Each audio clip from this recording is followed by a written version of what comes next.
And therefore, the dying man gets a place somewhere in the transcendental abode.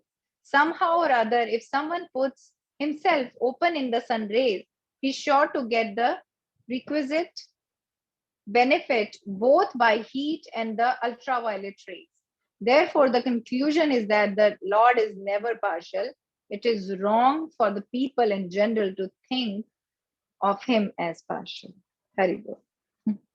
Okay, so it is self-explanatory, and it's clearly said here that the Lord is not partial, and it's compared. Lord's mercy is compared here with the sun, that the sun is never partial to anybody.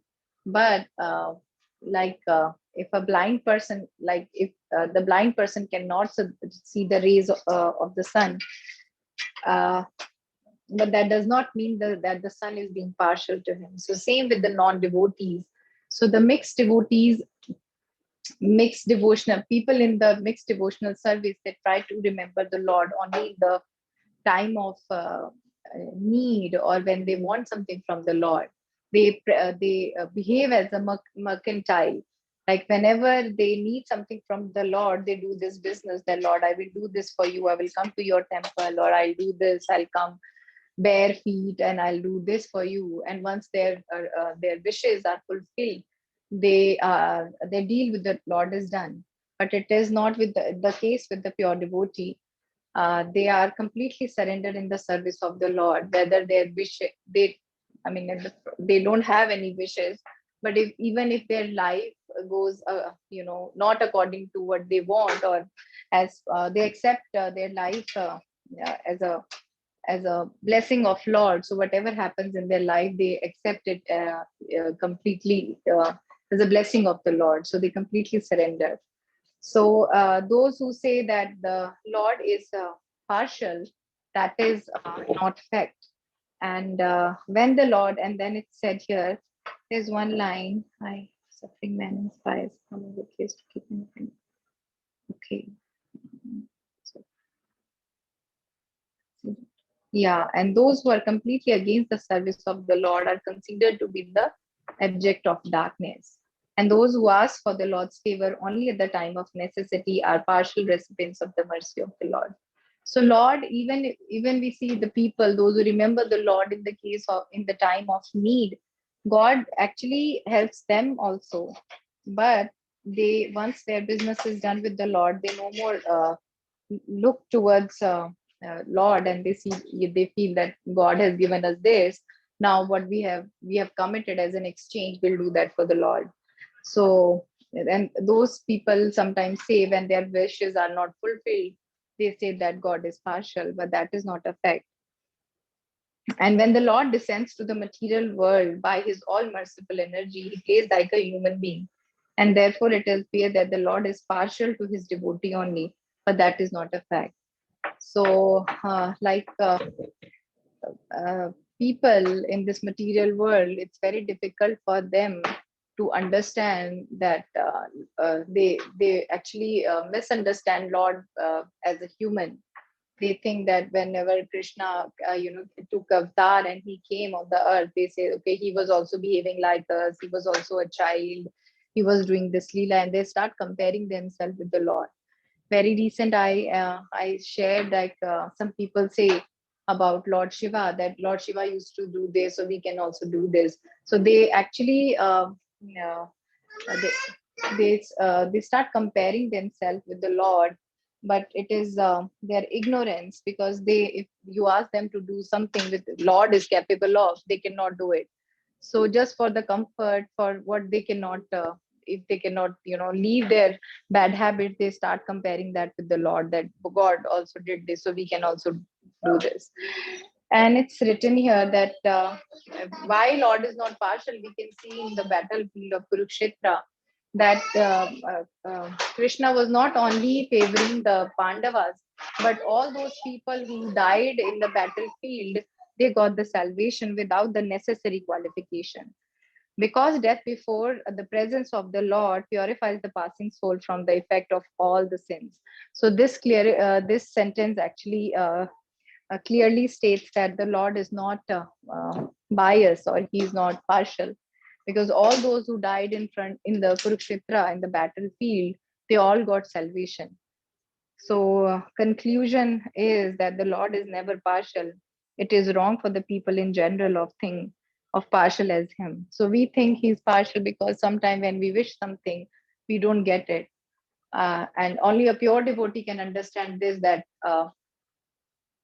मन का हो तो भला, but मन का ना हो तो और भला. So, but people in general, it's very difficult for them to understand this, because they cannot surrender to Lord.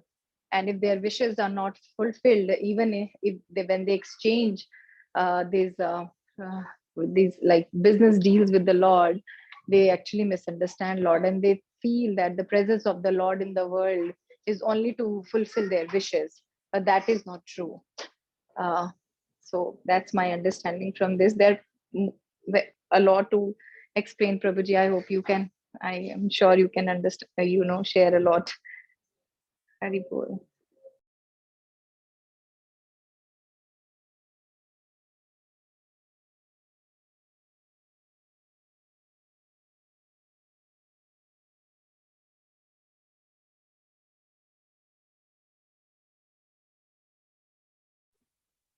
Hare Krishna. Hare Krishna Mataji. Okay, Prabhuji. I thought I was not audible. Prabhuji, would you like to share something? There are many beautiful points. I mean, my understanding is too little. I cannot share much. In this verse, I remember the story of Karna and Arjuna case, where Karna has complained, why you did this to me. I was following my vows and everything, and I am following something. But many people say Krishna is partial to means partial for Arjuna, but actually Krishna always in that situation also, he gave all the opportunity to everyone. And even during the Mahabharata also, it is said that if anyone want to change their side also, they have given the chance to change their side. So we cannot say that Supreme Lord is partial in any case. He gave us many opportunity to get ourselves in the right path. And still, if we are not following, then we face so many challenges. And so we cannot say that it is where God is partial for anyone.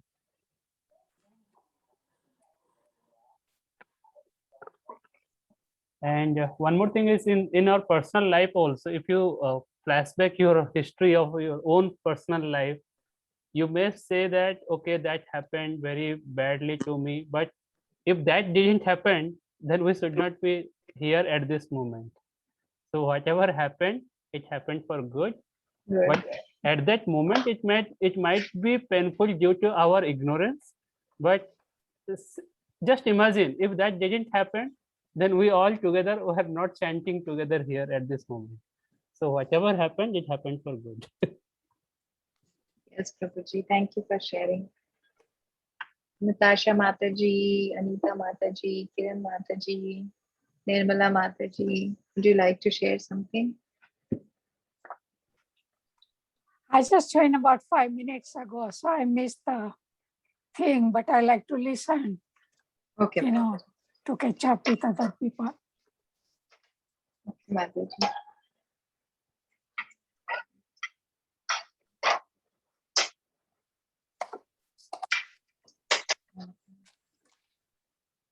If nobody wants to share, Prabhuji, we can move forward. Hare Krishna, yeah, I can share a couple. Yeah, yes, Prabhuji. Hare Krishna, all the devotees, Dandutna.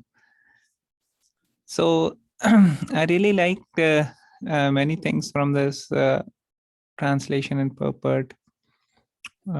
Everybody nicely explained about Krishna not being partial, being impartial. We have been having that discussion since last year. Many times it comes. And Prabhupada here is also mentioning how there are three types of people. One type of person is totally not considering Krishna's mercy, right? He's not really taking to this option. Like towards the end of the first paragraph, Prabhupada is mentioning those who are completely against the service of the Lord are considered to be in abject darkness. To be in abject darkness.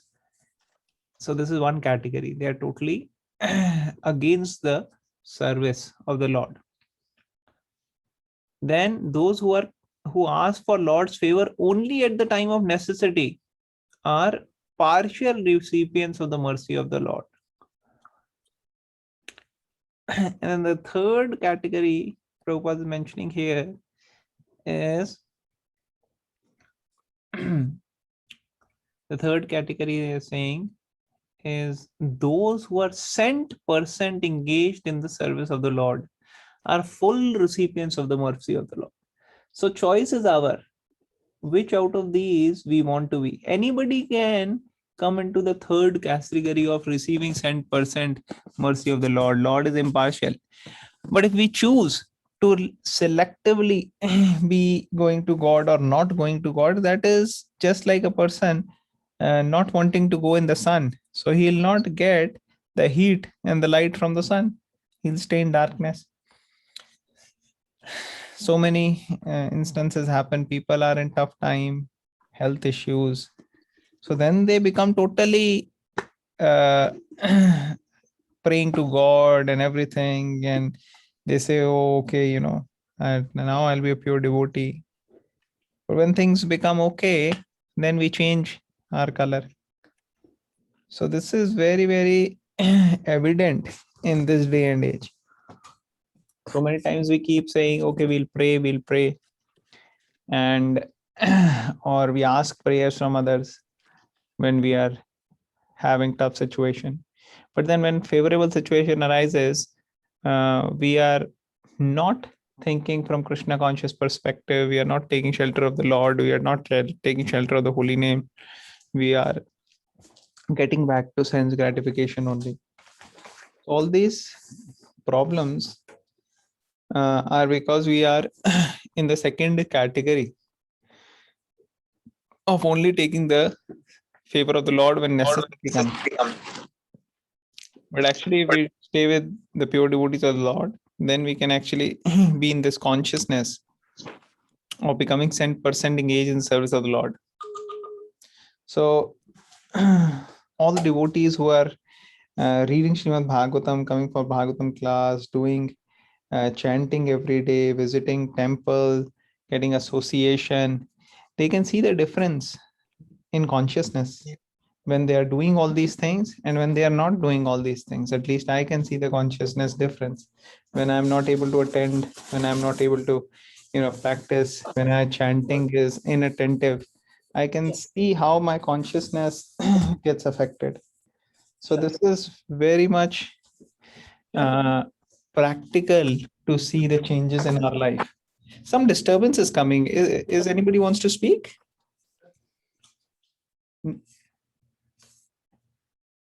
So it's a very it's a very important point Prabhupada is here mentioning that the Lord is impartial. We cannot blame Lord. We have to blame actually by introspecting the tendencies which are forcing us to act in an improper manner. That way we can rectify those and continue to take 100% mercy of the Lord. All right, that's it. Thank you. Anybody else would like to share?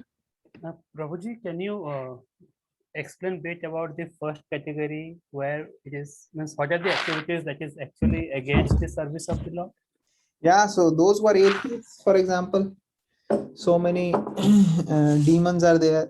So many people who may be very successful materially. There are people who are in the field of science or in the field of politics, very, very powerful, famous, and then they are totally antagonistic to the service of the Lord. You can see the example of in the past also Hiranyakashyap and all these, Ravan. Same way, now also people are there. Just because somebody is in a powerful position doesn't mean he is right.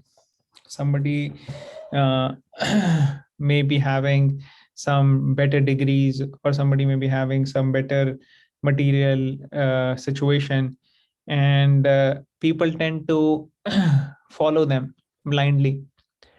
Atheist movie stars or sports stars or politicians, they are much less powerful than what Hiranyaksha, Hiranyakashyap, Ravan, all these people were. But still, people follow them blindly. Or somebody who may be doing some magical thing, mystic thing, word jugglery, speaking in a very nice way, just to uh, gather followers and, you know, portray himself as some big person, but he may be taking us away from God. Then all those people who are against the service of the Lord are actually in darkness. So we have to be very careful. So many atheists are there all over the world who are against this process of connecting to God. Now, many of them may actually be not properly educated about this science. Some of them may be innocent. So we can certainly preach to those, share with those, and bring them close. But others, they are just offensive and envious. So from those, we have to maintain distance. Does it make sense, Prabhu? Prabhuji, I had some, my own thought used to be something polluted earlier, and even now also. It's like due to limited knowledge, I used to judge people. Suppose I used to judge like, okay, that person is not doing good, and something bad happened to that kind of, suppose maybe politician, maybe some wrong kind of personality, and something wrong happened to them. I used to be very happy, and the thought was like, actually they deserve those things, and it happened. It is good actually. So how to overcome that kind of situation? Means we should not judge anyone whether they are doing good or bad. It is means what we should do in that situation, because we don't have the, I don't have the uh, qualification to judge anyone, right? Yes, Prabhu, that's a good point. So there are three things here.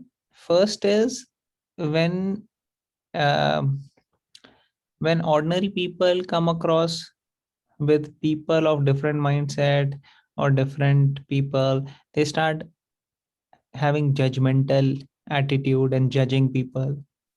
But actually, when a Krishna conscious person, advanced person comes in touch with different people, he also doesn't clump everybody together as same, even though he's Vidyavinay Sampanne Brahmani Gabihastini Suni Chaiva Shvapakacha Pandita Samadarshina, even though he's Samadarshi, he's seeing everybody with equal vision, but that is spiritual vision. But materially, he also discriminates. He also discriminates with different people. Samadarshi doesn't mean he's going to associate with everybody. He's going to eat whatever anybody and everybody offers. He's going to spend time in whatever way. No, he's very discriminative and intelligent about what he has to do. But as far as um, uh, judging is concerned, the difference between the two is discrimination means how we have to reciprocate in a particular situation with different people. Judging means when we have a certain category in which we put different people into and start having different um, uh, presumptions against people, and then our attitude changes when we are interacting with them. So that is, more of judgmental. And discrimination means that we are actually discriminating based upon how we have to serve the Lord in different situations, in presence of different people, and how we have to share Krishna consciousness with different people. So discrimination is necessary, but we don't necessarily need to be judgmental. And with the advancement in spiritual consciousness and being focused in our spiritual goals, it becomes easy. When we are not so much spiritually feeling the spiritual happiness and bliss from within, then we tend to have this mentality where we may have a very wrong attitude. Let's say a demon is also killed, and sometimes it is necessary for a demon to be killed. And even great saints and sages, they may even want that, right? There is one place which is written scriptures, even great sages, saints also relish when when poisonous snakes and scorpions are killed. So poisonous snakes are very envious. They're representing envy. They might bite you for no reason. So one has to be very careful. So this mentality is there in terms of dealing with poisonous snakes and scorpions. Once Srila Prabhupada, he was at his Guru Maharaj's ashram, and in the Guru Maharaj ashram of Bhaktisiddhanta Saraswati Maharaj, once a snake came, and the snake was there, and everybody was not sure what to do. It seemed like a poisonous snake, so people were thinking, if we killing is not good, so we should not kill a snake. But then if we leave him in the ashram, he'll kill a devotee. So what should we do? Then immediately Bhaktisiddhanta Saraswati Maharaj came, and as soon as he saw the snake, he ordered immediately that it should be killed. Kill the snake. So immediately the devotees made arrangements, and they had to. So sometimes these things have to be done, but that depends on what are the recommendations of the authority. What happens for us most of the time is we judge people, and then because we are not spiritually feeling the happiness and bliss within us spiritually, then we start relishing on other people's misery. This is material mentality. Material mentality is par dukkha sukhi. Spiritual mentality is par dukkha dukhi. Spiritually advanced person, when he sees other people suffering, he feels sad, he feels bad, it's his suffering. And when other people are happy, he feels that's his happiness. So let's say somebody is enjoying materially. So a spiritually advanced person, he is not envious. Ye iske saath acha kyun ho raha hai? Why he is so enjoying? Something bad should happen. No, he feels happy that that person is enjoying, but at the same time, he tries to connect him with spiritual life, gives him spirituality. Like once upon a time, a sage went to a village. So he met different people and gave them different benedictions. So once he met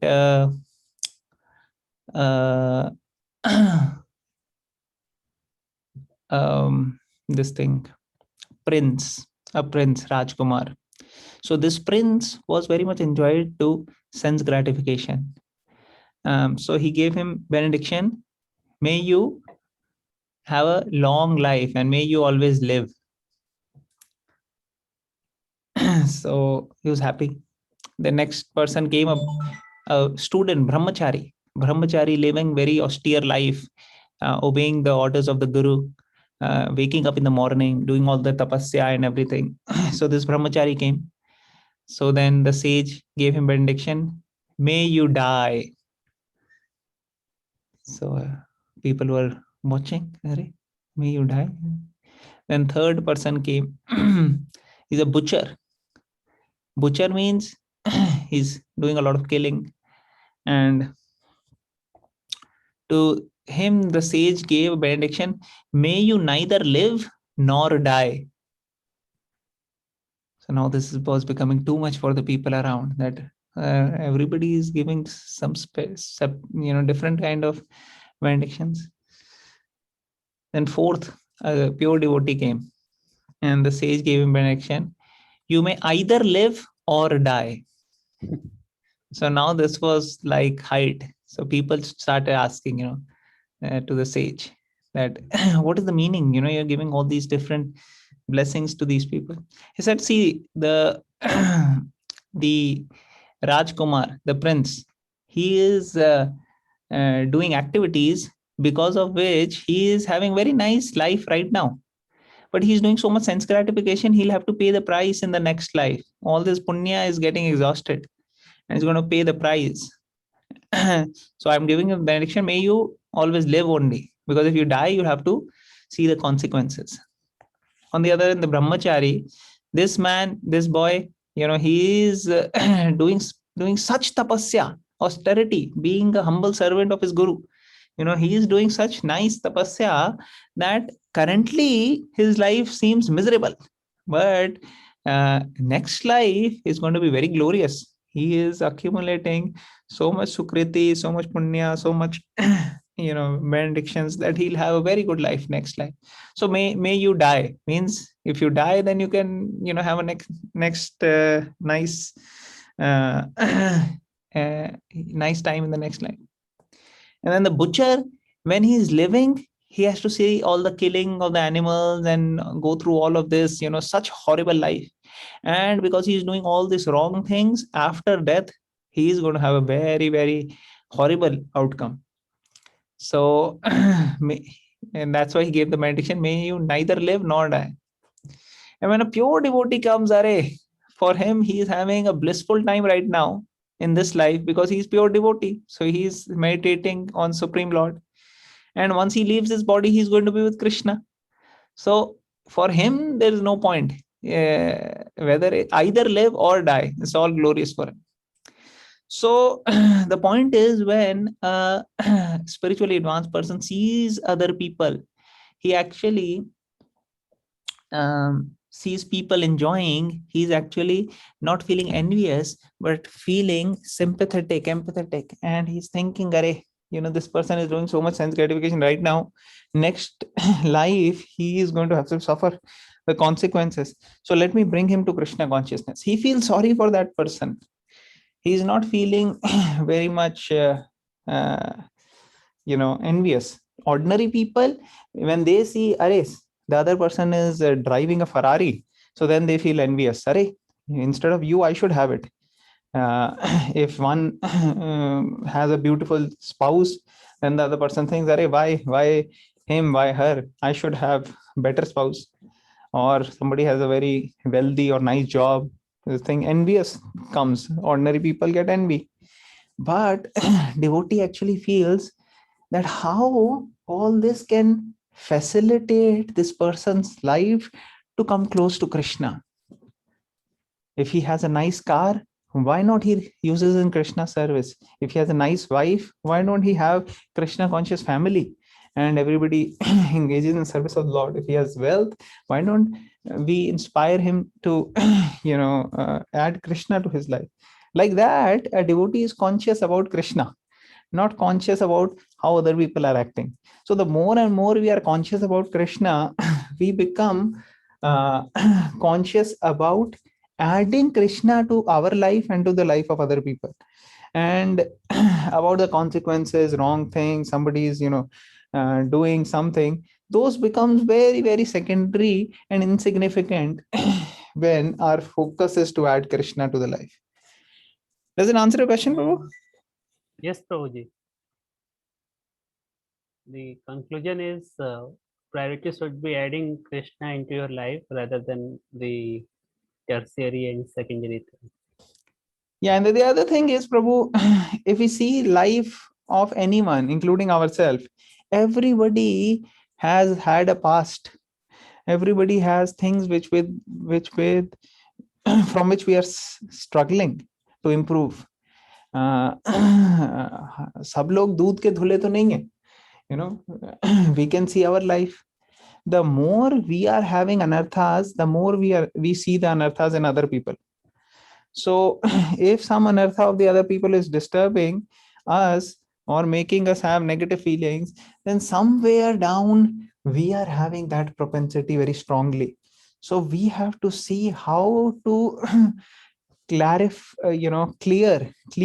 that propensity and get rid of it. Krishna is showing us this in the other person because it is very prominently present in us. So trying to rectify and clear that should be the priority. And to the extent we can take shelter of the Lord and devotees and focus on that, to that extent we become so much occupied in advancing in Krishna consciousness and adding Krishna that those anarthas actually slowly will go away. So so many people have different things in the past. We can see, this person is having those anarthas right now, but I also struggled from so many anarthas in the past, and I am also struggling right now from so many anarthas. So there is a saying, every saint had a past and every sinner will have a future.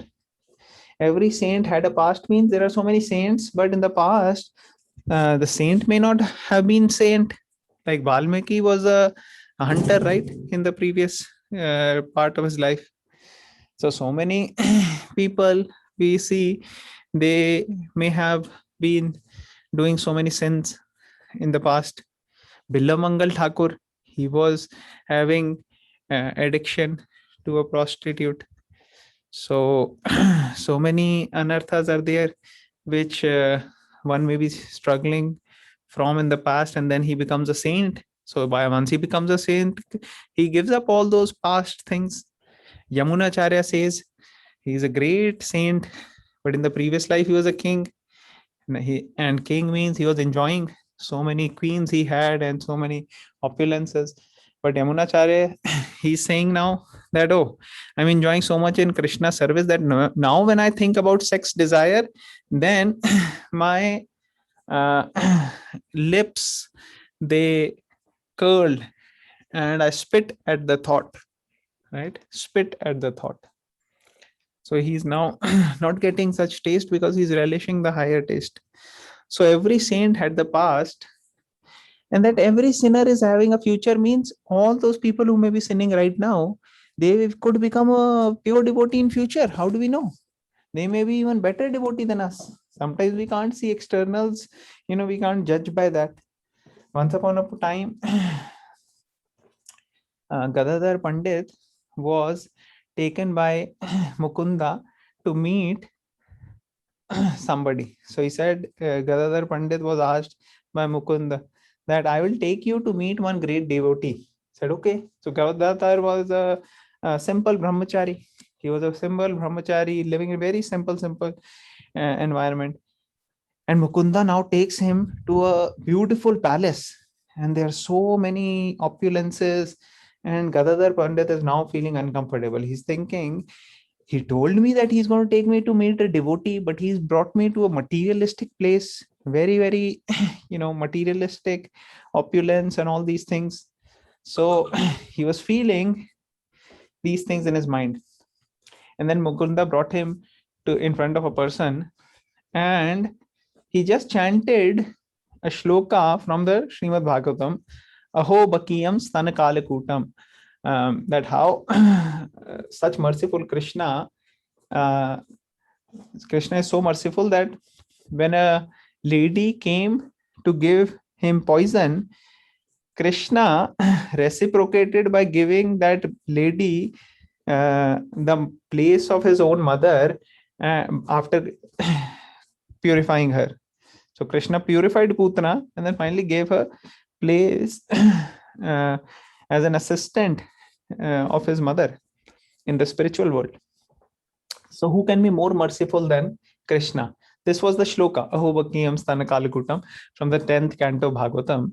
And he recited this, and the person who was in front of Gadadhar Pandit, to whom Mukunda was going to introduce Gadadhar Pandit, that person just heard the shloka and went into ecstasy. He went into so much ecstasy, all the symptoms of love of God were visible on him. And he stayed in ecstasy for so long Gadadhar Pandit finally understood, oh, I was thinking this is materialistic person, so much rich, having so much opulence around him, so many different types of plates with different types of, eatables and different enjoying paraphernalia, but actually he's a pure devotee. And this is what is the moral, that sometimes by externals we don't understand how that person could be very advanced spiritually. Another example comes of Vritrasur from the Srimad Bhagavatam. He was in a body of a demon, but actually he was a great devotee. He was talking to Indra, and he was talking the same science of the body and soul, which is given in the Bhagavad Gita. And he was telling Indra that he should not leave the battlefield and he should fight. And he was just speaking, in a advanced manner. So he was in the body of a demon, but actually he was a pure devotee. So sometimes externals may appear to us, Sare, this person may be doing some wrong thing, but actually that person may have a lot of spiritual advancement in the previous life. It's just not manifesting, maybe. So that is the way we can, remind ourselves that who am I? Is this my service?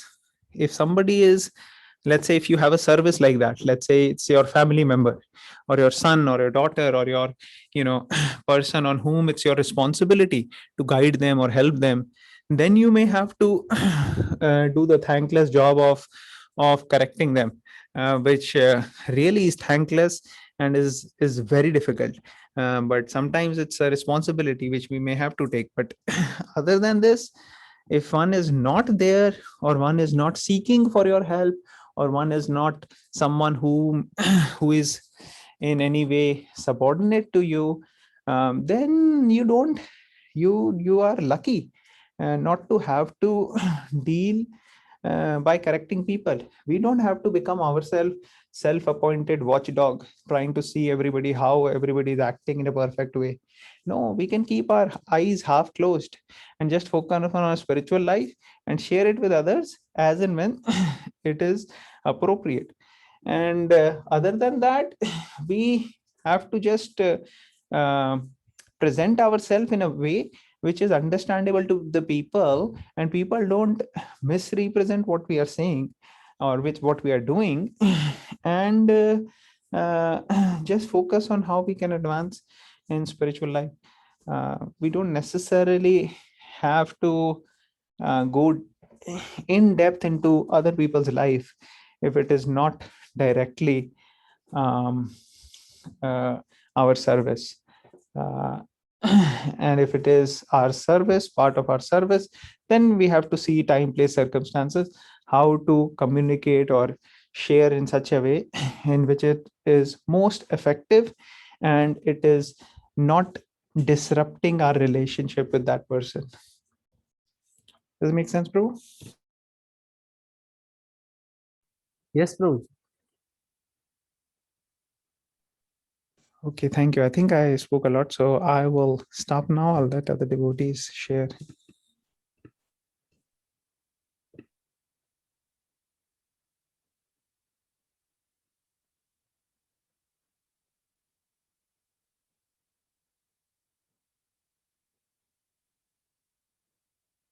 If no more discussion, then can we go to the next then? Sure, Prabhu. Yes, Prabhuji.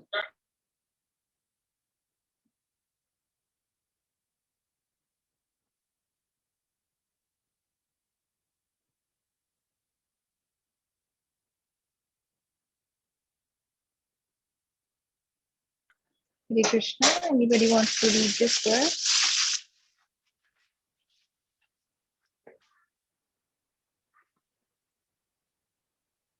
Okay, I'll try to read. Janma karma cha vishwatman Janma karma cha visvatman ajaya, ajayas katur atmanam ajasya kartur ajasya ajasya karturatmanam katuratmana Tiryan Rishishu Yadashu Tiryan Rishishu Yadahasu Yadashu Tad Atyanta Vidambanam. Tad Tadatyanta Atyanta Vidambanam. Vidambanam. Translation. Of course, it is bewildering, O soul of the universe, that you work though you are inactive, and that you take birth though you are the vital force and the unborn. You yourself descend amongst animals, men, sages, and aquatics. Verily, this is bewildering. Okay, so here I'm talking about the Krishna's birth, Krishna's Leela, that it's difficult. It is bewildering that how he takes birth, although he's unborn, and how he works though you are inactive. But the transcendental pastime of the Lord are not only bewildering, but also apparently contradictory. In other words, they are all inconceivable to the limited thinking power of the human being. The Lord is the all prevailing supersoul of all existence, and yet he appears in the form of a boar amongst the animals, in the form of a human being as Ram, Krishna, etc., in the form of a rishi like Narayana, and in the form of an aquatic like a fish. Yet it is said that he is unborn and he has nothing to do. In the Shruti mantra, it is said that the Supreme Brahman has nothing to do.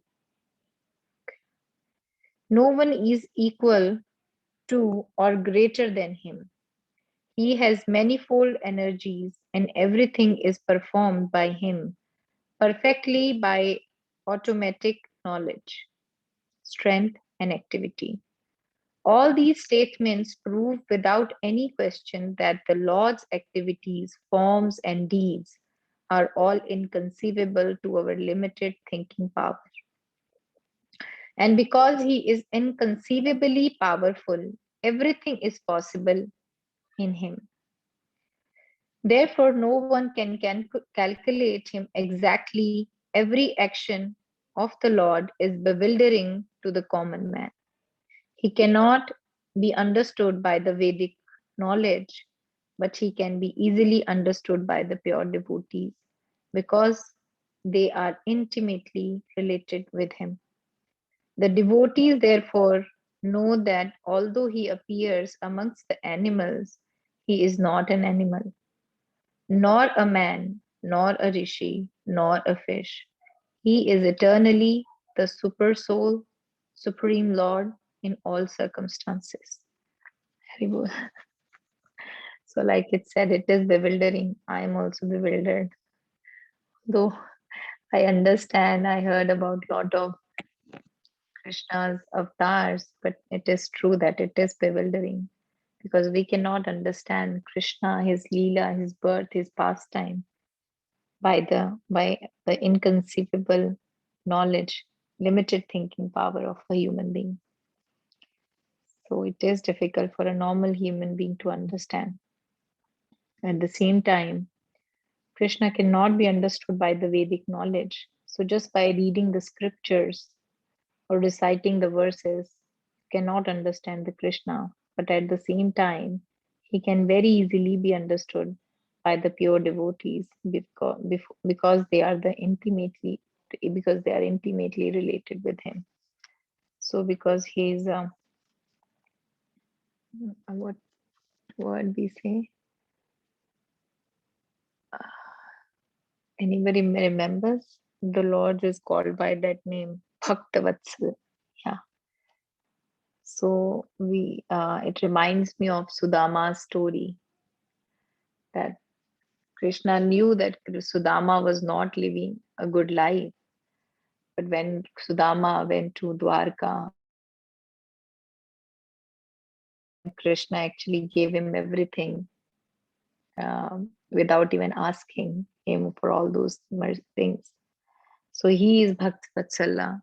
So not that if you remember him, if you truly love him from your heart, and you truly believe that he's Bhakt Vatsala, if you truly believe that he is present in every moment, if you truly believe that everything is happening in your life is the mercy of Lord, if you truly believe that even if you're going through a bad times, it'll this time will not stay forever.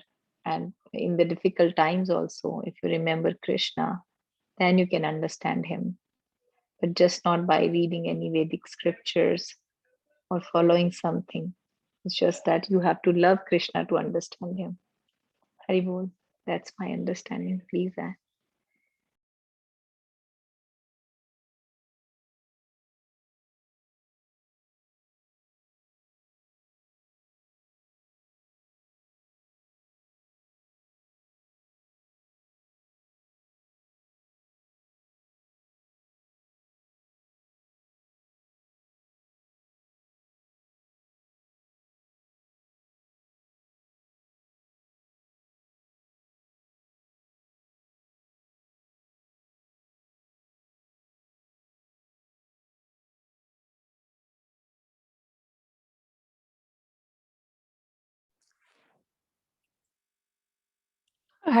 I cannot hear anything. Yeah, Mataji, I'm also meeting anybody wants to share anything or add anything. You did Otherwise, wonderful job. Hare Krishna. Thank you, Mataji. Otherwise, we can conclude and just chant 11 times Hare Krishna mantra, and then we'll meet tomorrow. Is Yes, it okay, Mataji, Prabhuji? that's a good idea. I was just going to ask if anybody remembers from the 7th canto, there's similar shloka, I think Prahlad Maharaj mentioned, where he said Lord descends from in different species. I'll have to double check. Just wondering if any of the devotees remembers from the 7th canto. Remotely, I remember something similar Prahlad Maharaj said. Yes, No Prabhuji, problem. I sorry, think but I we can don't conclude remember. and do the 11 times Hare Krishna Mahamantra. Okay, Prabhuji. Hare Krishna, Hare Hare Krishna.